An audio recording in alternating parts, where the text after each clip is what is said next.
आज गुनाहों के नाम बदले जा चुके हैं। बहुत सारे नौजवान शराब पीते नहीं, शराब नहीं पीते, विस्की पीते नहीं पीते, लेकिन बियर पीते। क्या है मियां, बियर क्या चीज है? कहा वो फ्रूट से बनता है। शराब क्या? शराब पकाने से बनता है, वो भी बहुत सारे फ्रूट से ही बनता है। लोगों को जहन बदलने के लिए नाम बदले गए। जिना का नाम क्लब रख दिया गया। मुजरे करने के लिए, भंगड़ा डालने के लिए बुरे अल्फाज इस्तेमाल किए जाते थे। पहले नचनिया कहते थे, लेकिन अब उसको डांस का नाम दिया जाए, वही फैशन है, वो फैशन है। जुआ खेलने वाले होते थे, उनसे दुनिया बचती थी, लेकिन अब जुएबाज, सट्टेबाज, दुनिया के बड़े बड़े करोड़पति बैटिंग करते हैं। हम क्या काम है? क्रिकेट, फुटबॉल में बैटिंग करना। जुएबाज, गैम्बलर, ये वो लोग हैं जिनके मुतालिक रसूल पाक सल्लल्लाहु ताला अलैहि वसल्लम की अहादीस में सख्त तरीन मजम्मत आई है। सूद खाने वाले, आप ब्याज कहते रहे होंगे, लेकिन अब दुनिया उसको इंटरेस्ट के नाम से, नया लफ्ज फाइनेंस के नाम से खिलाती है। सूद का एक लुकमा खाने वाला, मेरे मुस्तफा फरमाते हैं, खाने काबा के सामने अपनी मां से जिना करने के बराबर। मुसलमानों को इन तमाम चीजों में लाकर डाल दिया गया है। गुनाहों के नाम बदले गए। इसीलिए एक ही बात मैं कह रहा हूं, तवज्जो से सुने, जब तक तुम अपनी ख्वाहिशात को हुजूर की मर्जी के मुताबिक नहीं बनाओगे, ये दुनिया कदम कदम पर तुम्हें जहर पिलाती रहेगी, जहर पिलाती रहेगी। आपको क्या क्या नाम दे दिए गए। बहुत सारे नौजवान सजने संवरने के नाम पर अपना तशख्खुस बिगाड़ लिया, अपनी आइडेंटिटी बदल दी। तुम्हारी दाढ़ियां तो गटर में बह रही हैं, तुम्हारी टोपियां तो छुपी हुई हैं, शर्म आती है। उन दूसरों को देखो, चोटी रखने में शर्म नहीं आती, बालियां पहनने में शर्म नहीं आती, चूड़ियां पहनने में शर्म नहीं आती। नौजवानों की बात कर रहा, कपड़े फाड़ करके पहनने में शर्म नहीं आती, लेकिन मुस्तफा करीम के अखलाक पर अमल करने में शर्म आती है। इंसाफ करो, फिर कौन से मुसलमान हो। जब तक तुम अपने आप को न बदलोगे, ये हालात नहीं बदलने वाले। कुरान कहता है, इन्नल्लाह ला युगय्यिरु मा बिकौमिन हत्ता युगय्यिरु मा बिअनफुसिहिम। बेशक अल्लाह ताला उस वक्त तक किसी कौम की हालत को नहीं बदलता जब तक वो कौम खुद अपनी हालत नहीं बदलती। आज बदलने का वक्त है। शायर ने सच कहा है, जगह जगह के थक चुके हैं तुम्हें यह हंगामे, नशाते लज्जते ख्वाबे गिरां बदल डालो। गलत रवि से मनाजिल का बहुत बढ़ता है, मुसाफिरों रविश कारवां बदल डालो। मैं आया हूं सिर्फ यहां पर इस बात के लिए कि तुम्हारे घरों में हर पैदा होने वाला बच्चा मेरे मुस्तफा का सिपाही बनकर के निकले, नबी पाक सल्लल्लाहु ताला अलैहि वसल्लम की इज्जत पर पहरा देने वाला बनकर निकले। इतने बड़े अजीम काम के लिए उठने वाला एक बच्चा, जाहिर सी बात है उसे अंदर से और बाहर से पूरा पाक होना होगा, उसकी तरबियत पर पूरी तवज्जो देनी होगी। यहां पर जितने हाजिरीन आए, सबसे मैं कहता हूं, अगर अल्लाह ने एक बेटा दिया है तो मेरे मुस्तफा के नाम पे पालो, उसकी तरबियत करो नामे मोहम्मद लेकर के, और उसे यूं सिखाओ, मैं सो जाऊं या मुस्तफा कहते कहते, खुले आंख मेरी सल्ले अला कहते कहते। जब वो जवान हो जाए, फिर देखना दुनिया उसके सामने उंगली उठाने की भी हिम्मत नहीं रख सकती। आज तुमने अपने बच्चों को आवारा कर रखा है, इनको किसी और के गोद के हवाले कर दिया है, इनको तुम ऐरे गैरे के तरबियत में डाल रखे हो। सिर्फ इतनी बात मैं कहने आया हूं, तुम्हारा हर बच्चा मेरे मुस्तफा का सिपाही होना चाहिए। नबी पाक सल्लल्लाहु ताला अलैहि वसल्लम की मोहब्बत में उसकी परवरिश होनी चाहिए। एक माँ का जज्बा देकर मैं अपनी गुफ्तगू को समेटता हूं। तवज्जो, मदीने की खातून है, मदीने की खातून है। जंगे उहद में एक नौजवान शहीद हो गया, जंग में एक नौजवान शहीद हो गया। लोगों ने आकर के उसकी मां को बताया, तुम्हारा बेटा शहीद हो गया। अकलौता बेटा था। अगर हमारी औरतों का कोई एक जवान बेटा दुनिया से चला जाए, पता नहीं वो आसमान सर पर उठा ले। मातम करने लगे, चेहरा नोचने लगे, बाल खोलने लगे। नहीं, मदीने की खातून थी, हिजाब में निकलती है, सीधे उहद के मैदान में आती है, रसूल पाक सल्लल्लाहु अलैहि वसल्लम का दीदार करती है और पूछती है, या रसूल अल्लाह, क्या मुझे इजाजत है मैं अपने बेटे को देख सकूं, मेरे बेटे की लाश देखूं? नबी पाक सल्लल्लाहु अलैहि वसल्लम ने फरमाया, हाँ तेरा बेटा शहीद हो गया, अल्लाह उसको बुलंद मकाम दे, जा तू देख सकती है। सुनो ए मुसलमानों, वो खातून आई अपने बेटे को ढूंढते हुए, मैदान में पड़ी हुई एक लाश है, जवान बेटे की लाश जब मां देखे तो कलेजा फट जाना चाहिए, लेकिन कमाल है वो मदीने की खातून, सलाम हो उनकी अजमतों और कुर्बानियों पर, अपने बेटे की लाश के करीब आई, जिस्म से जुब्बा हटाया, जिस्म से जुब्बा हटाया और पलटा, पीठ पर हाथ फेरती रही, सीने पर हाथ फेरती रही, फिर जुब्बा सीधा किया, मुस्कुराई और सजदे में गिर गई, सजदे में गिर गई, शुक्र अदा करने लगी। सहाबा वहां खड़े थे, उन्होंने पूछा, है खातून आप ये क्या कर रही हैं? सुनो मदीने की खातून क्या कहती हैं, कहती हैं बात दरअसल ये है, मेरे इस जवान बेटे की मैंने शुरू से परवरिश इसी नाम पे की थी कि कभी इसकी जवानी काम आए तो मेरे मुस्तफा के काम आए, मेरे नबी पाक की इज्जत के लिए काम आए। फिर जब ओहद की लड़ाई का ऐलान हुआ, मैंने अपने बेटे को सजा संवार करके अपने घर से रुखसत किया था। जब मेरा बेटा कल घर से मुझसे रुखसती ले रहा था, मैंने उसको नसीहत के तौर पर एक लफ्ज कहा था, बेटा अगर जंग में सख्तियां आ गई, अगर दुश्मनों की तरफ से बहुत ज्यादा वार होने लगे, तुझे मैं कसम देती हूं नबी पाक को छोड़कर भागना मत मैदान से, कभी पीठ पीछा करके भागना मत, और अगर तू मैदान से भागते हुए मारा गया, भागते हुए मारा गया, मां कहती है मैं अपना दूध माफ नहीं करूंगी, मैं अपना दूध माफ नहीं करूंगी। बच्चों की तरबियत इस नाम पर मदीने की खवातीन करती थी, मैं अपना दूध नहीं माफ करूंगी। ये खातून कहती है मुझे फिर जब पता चला मेरा बेटा शहीद हो गया, मैं दौड़ती हुई आई देखने के लिए, और मैंने इसका जुब्बा उठाकर जो पीठ पर देखा, यही देखा कि कहीं ये भागते हुए पीठ पीछे से तो नहीं मारा गया, काफिर होने से पीछे से वार करके तो नहीं मारा, ये भागता हुआ तो नहीं मारा गया। मैंने देखा मेरे बेटे की पीठ पर एक भी तीर का निशान नहीं है, जितने निशान है सब इसने सीने पर लिया है।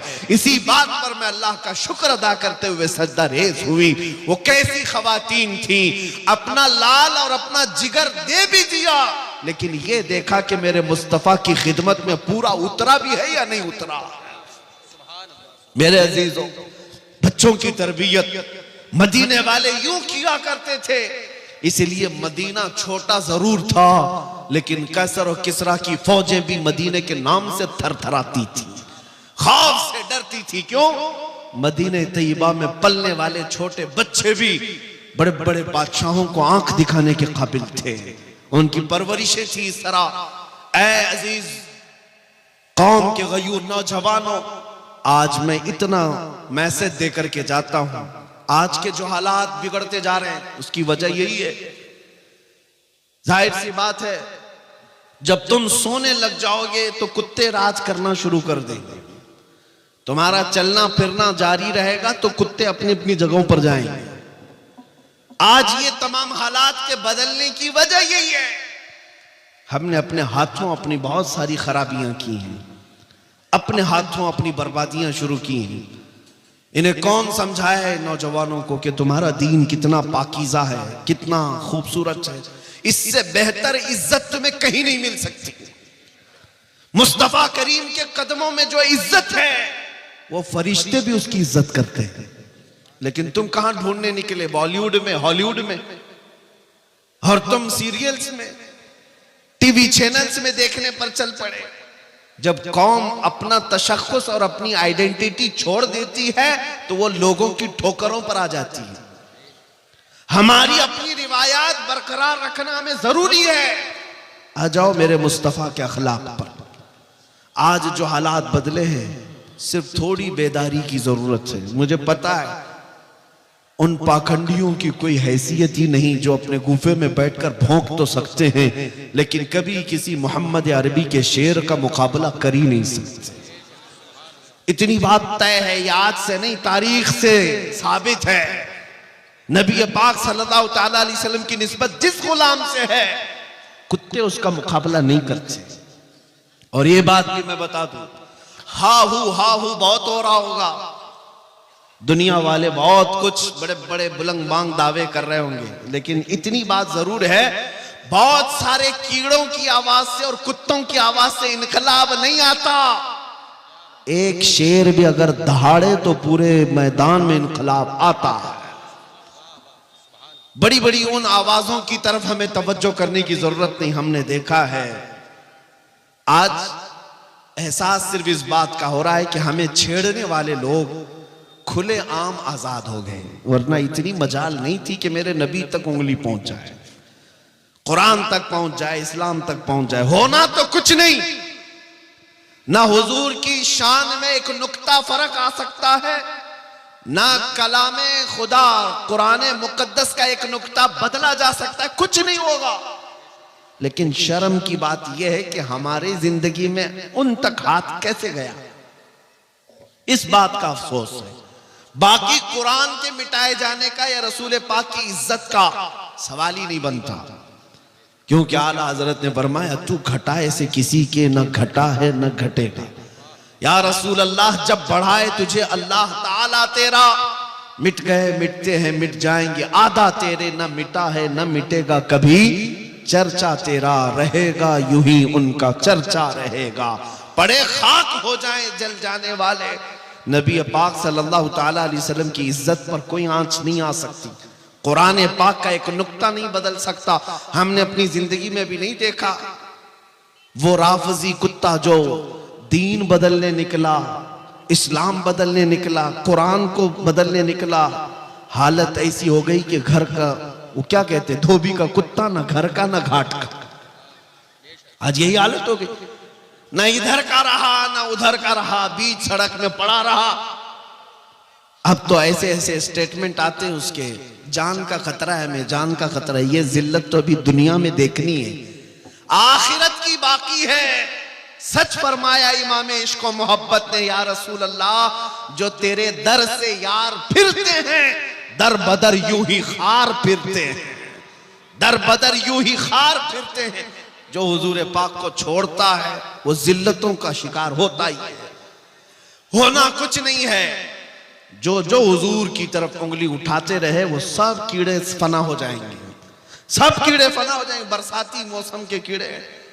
लेकिन मेरे मुस्तफ़ा करीम की शान जैसी थी वैसी ही बाकी रहनी है, बल्कि कुरान उनके मुतालिक कहता है वलल आखिरतु खैरुल लक मिनल ऊला। ऐ रसूल, हर आने वाली घड़ी आपकी पिछली घड़ी से बेहतर है, आपकी शान बुलंद होती ही जाएगी सुबह क़यामत तक। अरे मियां, ये तो कुरान की बात है ही है। जॉर्ज बर्नार्ड शॉ, अंग्रेज तारीखदान, एक मौर्रिख या अंग्रेज एक दानिश्वर है, वो कहता है, हमारी जमात का नहीं, वो कहता है मैंने दुनिया में बहुत सारे इनकलाब देखे, रेवोल्यूशन, और इनकलाब लाने वाली शख्सियतें जब तक जिंदा थी उनका इनकलाब भी जिंदा था, लोग भी ज्यादा थे, लेकिन जब वो शख्सियतें मर गई तो इनकलाब भी ठंडा पड़ गया, वो रेवोल्यूशन भी गया। जैसे लेनिन का इनकलाब, मार्क्सिज्म का इनकलाब, सोशलिज्म का इनकलाब, डेमोक्रेटिक का इनकलाब, बहुत सारे इनकलाब आए।